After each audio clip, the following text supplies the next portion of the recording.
and Rosen on news, Paul Bryan on sound effects, and a spirited round of nerd walking.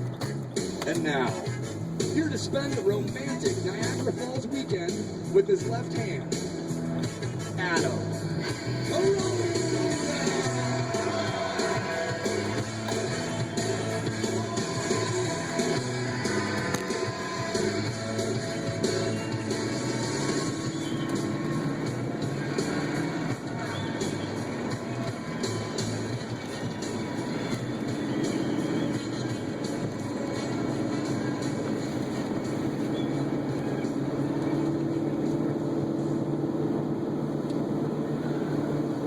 I can hear you. Here. I waited for you, man. Test 1, 2, yeah! There we go. Get it on, baby. Got to get it on. No choice but go on, man. Get on.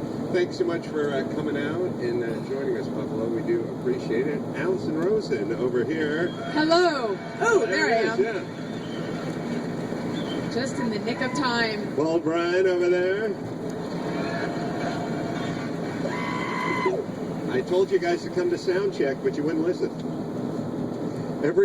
For 2 years, Drew and I circumnavigated the globe, Dr. Drew and myself playing colleges, and they'd always do the thing where I'd go, what time's the show? And they go, 8 o'clock, but sound check is at 6.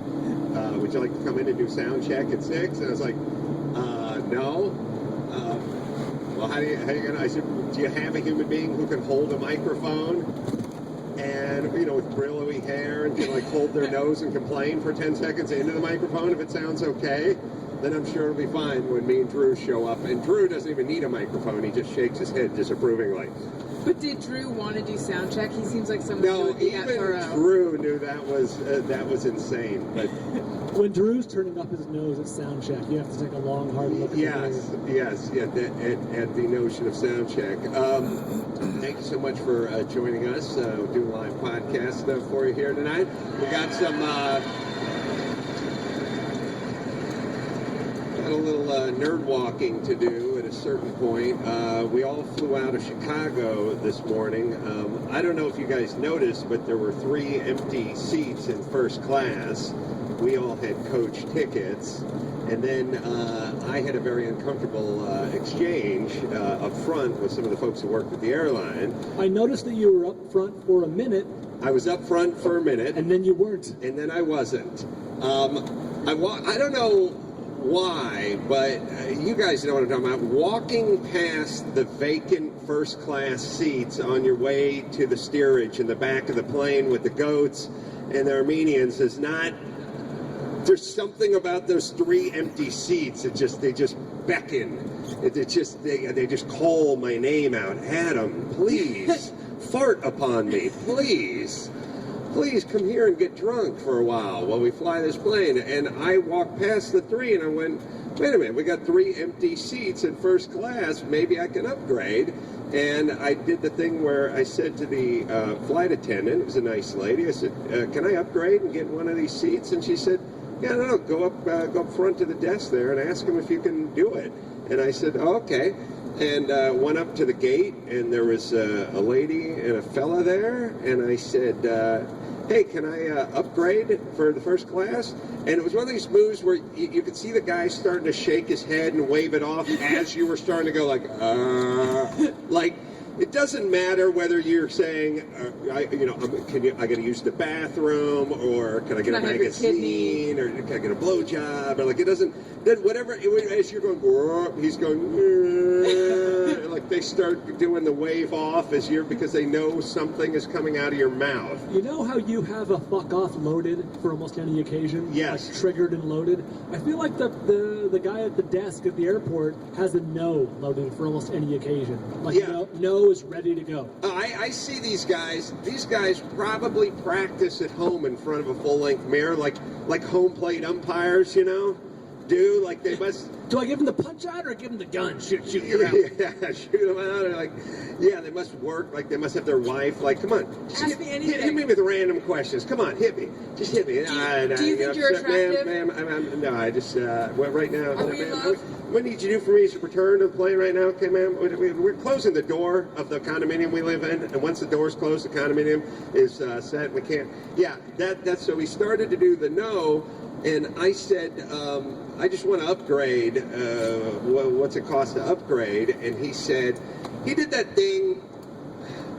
He did that fucking thing that I hate that all businesses do, where they go, did you buy the premium upgrade in advance? Like that. If you did, why would you be asking?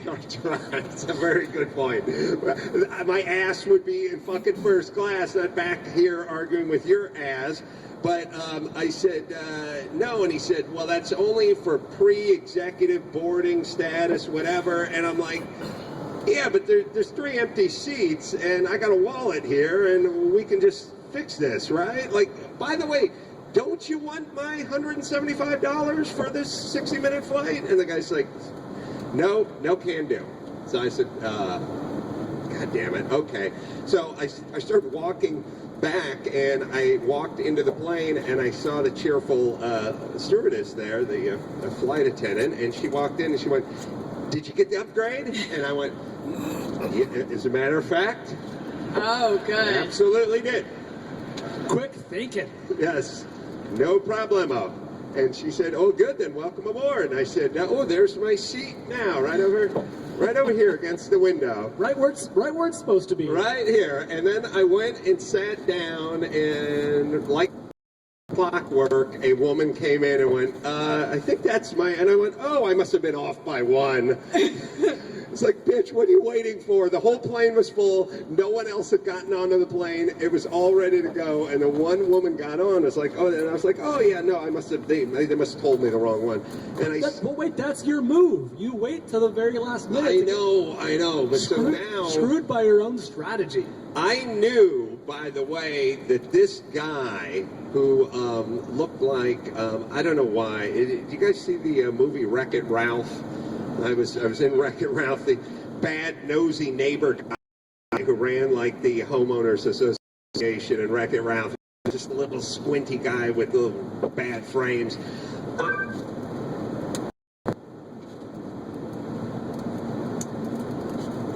I knew that motherfucker was going to come around at some point, drop the manifesto thing off, or the manifest, and do the move where he saw me sitting there. So I didn't want to be sitting there. So my move, yeah, well, the guy who ran Wreck-It Ralph's apartment, yeah, that was me, sorry. But I knew he was going to see me sitting there when he dropped off the manifest, and I didn't want him to see me there. So I said, the flight attendant, God, we got to call everyone something now. The flight attendant, she said, referring to Mike August, what about your friend? Did you get him the upgrade as well? And I said, oh, don't worry about him. Don't worry about him. Actually, I got him a downgrade. He'll be in steerage down below. I got him. He's got to run in place while we taxi. So I said, no, but I'm going to go back there and rub it in a little bit, because my plan was before they shut the door, I knew this asshole was going to come in, and my plan was not to be in first class when he poked his head in there. It was very small. It was on like 4 or 6 seats in there, and I was going to go stand by Mike 5 aisles back and pretend I was talking to him, but the whole time I was looking like an Agatha Christie novel. For the guy, yeah. Now, the good news is, thankfully, I'd ordered a beer in the interim, so I had my beer, and I'm talking to Mike, and I keep going, when are they going to shut that goddamn door? We were sitting on the plane for like 20 minutes. It loaded early. It was half full, and it was like, shut the door, because as soon as they shut the door, I'd scurry back in. It was just like Argo. It's higher stakes, one could argue. Some kind of accident up here. Now, out of a sitcom, the pilot, who had a clip-on tie, and was it you pointed out to me that? That was me. Yeah, he had a clip-on tie. Undone. Undone clip-on tie. No Nothing says ready to party and not ready to fly an aircraft like a shirt undone to the navel with the tie clipped on but slung over the shoulder like Aldo Celli. Oh, yeah, someone, thank you. That's me pretending to talk to Mike. First class is up front 20 feet, and I'm going like, if you see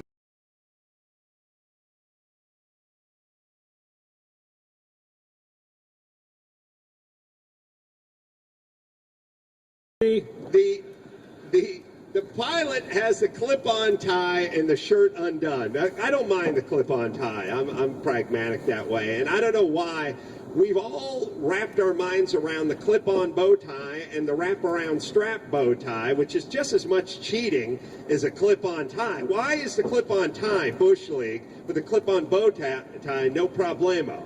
You're right, but it is. It is. So he's got this thing dangling in the wind, his shirt's undone to his navel, and he goes, "Hey, man show!" And I'm like, "All righty." And he goes, "Come on, I want to talk to you." Oh, he had fixed his tie by that point. I think he got his shirt buttoned up. Who took this photo? And where are they? This is after we landed. Air Marshal. Mike, they're good. So Air Marshal got it. right, so I'm up in the cockpit with the guy. I got my beer. He's got his clip-on tie slung off, and I'm sitting there and I'm talking to him. He's telling me about the Man Show. We're talking about a bit. I guess I don't know why, but the pilots, I guess I do know why. Drunken pilots, where me and Jimmy went to LAX and we got drunk and we dressed in pilots' outfits and caused a bunch of havoc. Somehow, this guy likes to party. Looked at that as an inspirational moment. His words were, "That bit was so close to real life, you have no idea." I was like, "What? You're about to fly the plane." Yeah, he was telling us how close how close art was to imitating life. It was me and Jimmy getting drunk at an airport before we were supposed to fly a plane. Anyway, I'm standing up there in the cockpit. I got my beer. I'm laughing it up with him and the co-pilot. I'm asking him about weather out of Buffalo. He says he's flying out at 7. Very tempting, by the way. He's going to Port. I think, where was he going? Puerto Vallarta? Where was he going? Cancun? Either way, it wasn't Buffalo. And he's flying out at 7 a.m. We're flying out at 6:30. And he's like, "Hey, man, come with us." And I was like, "God damn, that sounds like a good idea. Watch a Super Bowl and party party." So I'm fucking having a good time now in the cockpit with this dude. I got my beer. We're laughing it up. And I look up, and the squinty-eyed dude with the round Hitler henchman, the guy from Raiders of the Lost Ark, the crazy Nazi, he was wearing those glasses. Belloc or his henchman? Yeah, both of them.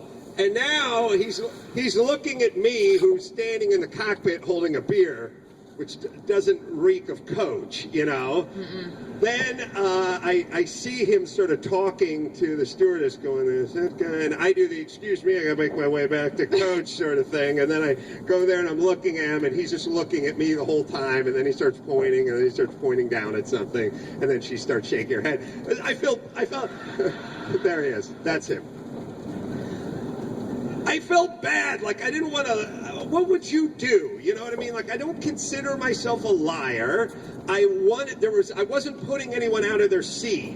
There was a couple of extra seats in first class. For fuck's sake, we fly United all the time. We flew United to Seattle and back last Saturday. I wanted to pay for it. Doesn't your clip-on tie friend have the authority to bump you out? I thought he actually printed out something from, like, they have like a ticker tape thing in the cockpit, ripped it off and handed it to me, like, for a souvenir. It was probably some important piece of navigational something he needed, but it was like the weather and the time and the wind chill and all that kind of shit. Mike was back there trying to read it. Mike was like, "This is military time. Nobody can read this."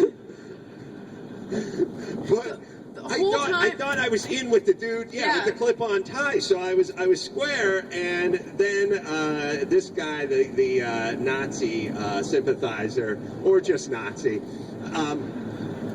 was just shaking his head, and then I know, and also the poor lady, who the stewardess, flight attendant, she thought we had a bond. I basically just lied to her face. I came You right told her back. what she wanted to hear, what she needed to hear. I told her what my ass wanted to hear, which is I want to fucking sit in that seat. Now, I'm just saying, does this make me a bad person? Does it make me a liar? Like, would most of you lie in this? Wouldn't you lie in this case? Either way, I'm excited for this scene in Road Hard. What's that? Oh, I'm this excited scene. to see Yes, this scene yes. in Road Hard. I explained to her later, I attempted to pay. They would not hear of it. I came back, you gave me a choice, and I just thought I'd go with it. And I have figured out that at least 3/4 of life is just nodding your head and going, oh yeah, absolutely, and sitting down, because People don't really care, except for the Nazi. He cares. yes, that's right. She didn't want to throw me out of first class either. We had a tacit agreement, and it was broken by the Nazi sympathizer that came in. Either way, I had to go slum it with Mike and coach with you guys. The whole time this caper was happening, which is a lot to happen before a plane takes off, I was just sitting in my seat, staring forward, as one does in a plane, and I thought that you were sitting in first class. Because you weren't there for a little while. And then you came back, and then you were gone. The whole time, in my head, what it was is, oh wow, he's sitting in first, but he has to talk to Mike August all the time, and that's why he's standing in coach talking to Mike. My God, can't they take a break? We were just talking about, and you guys can tell me, it's weird. I've flown 1,000,000 times. I've sat in first class 1,000 times. I could never remember if that person at the gate comes in and eyeballs everybody or just hands them the piece of paper and walks out. I didn't realize there was that much going back and forth. Like, I'm surprised they let you off the plane and then back on. Well, we had plenty of time, and she was nice and wanted to let me upgrade. That was her deal. I just didn't know if that douchebag was going to just lean over and hand him the piece of paper, or he was going to come in there and do what Christoph Waltz did in Inglourious Bastard. Start speaking 3 different languages, ask for more delicious milk, lit up his pipe at a certain point, complimented her and her daughters. Yeah. This is perhaps naive from an aviation standpoint, but I don't understand why they just can't let you sit there. They can do whatever the fuck they want to do. That's the problem. They just choose not to do it. We had the expired, I told you yesterday, I had my expired United card, and when we were stuck in Detroit 2 days ago, the chick just looked at it and went, it's expired, but go sit down anyway. And this time we tried it, and she went, it's expired, go sit down in the Chili's. And then this one, too. Why is it the price for everything is just a little bit more than it's worth? Like, they go, well, you can renew the card. You want to renew the card? And I go, how much? And then you get that idea in your head of, like, where you're stopping. And she's like, $550.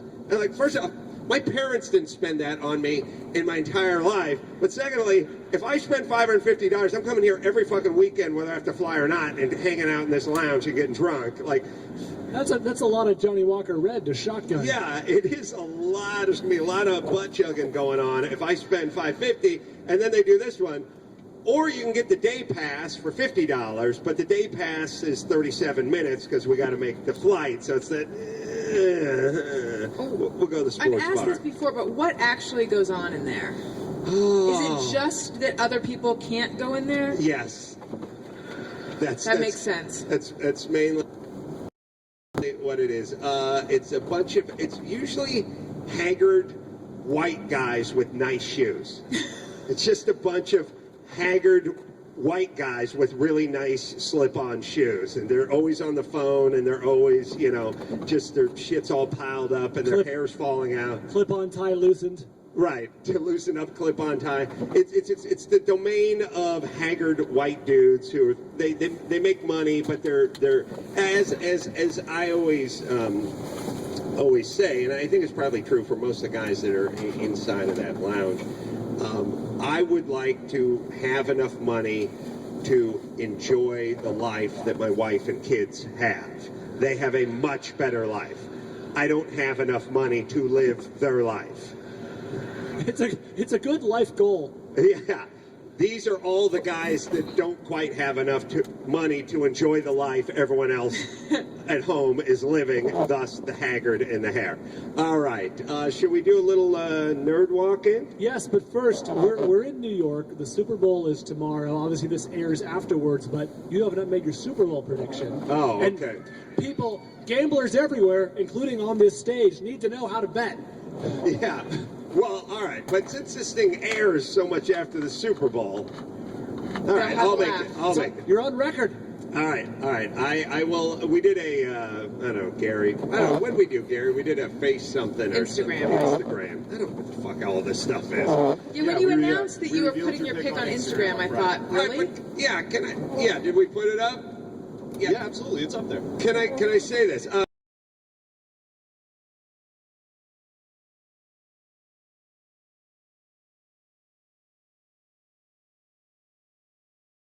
First off, I feel like we had like a record player, and that was it for like 54 years. And then somebody came out with an 8-track, and then someone, 12 years later, there was a cassette, and then 14 years after that, there was a CD, but you had tons and tons of time in between innovations to learn them, not fuck up their name, know what they did. Remember when it was news that, hey, now you can own your own phone. You Right. don't have to rent one. Right.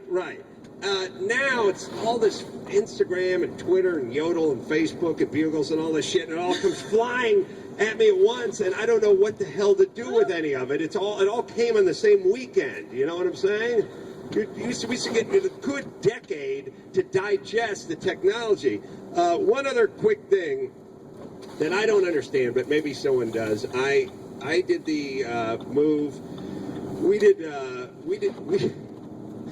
a bunch of shows last night in Chicago, and we took a couple of waters from the club and threw it in my backpack.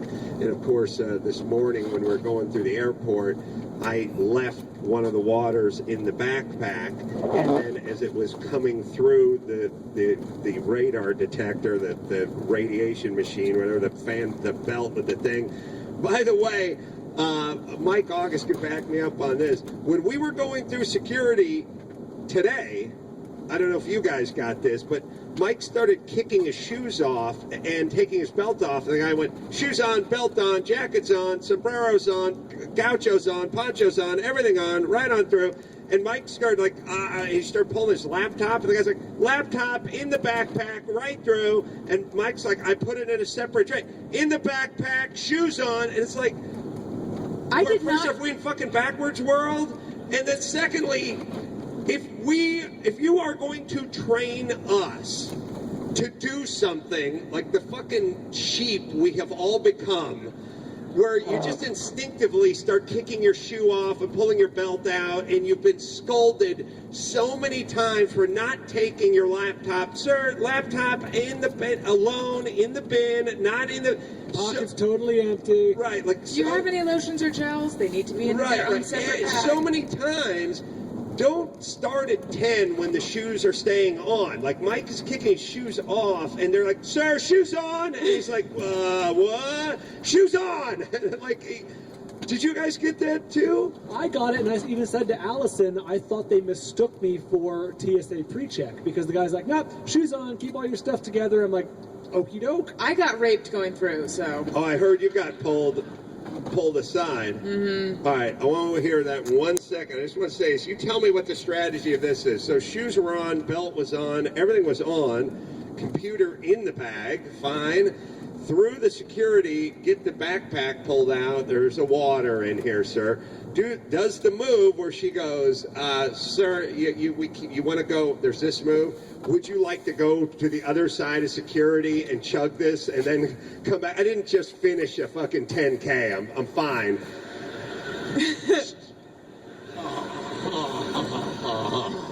Woo, the sheer shirt, sexing it up. Look at these areolas. So I had to do the move with I hate the fact that there's people in many parts of the world that don't have water that's not infested with mosquitoes that have malaria and are pregnant with a baby that has AIDS. but we have to take this perfectly good bottled filtered water and throw it away. But let's just examine the science here. So she's like, sir, this can't come onto the, oh yeah, sorry. Would you like to drink it over there 20 feet away? No. Okay, well then it's going to have to go in the garbage can right here in case it's nitroglycerin, right? But if it's nitroglycerin and it's going into the trash can that you guys are all standing around, aren't you guys just going to blow up? And it's going to do more damage right there in security than it's going to do in the air. I would argue that if this thing has a timer on it and just turns into a fucking ball of flame, that it's going to take out a whole bunch of innocent folks who wouldn't have even been on the same plane. This is a way to get to people on 50 different planes and cause total chaos in this place. Why? What a great idea. Yes. All right, don't do it.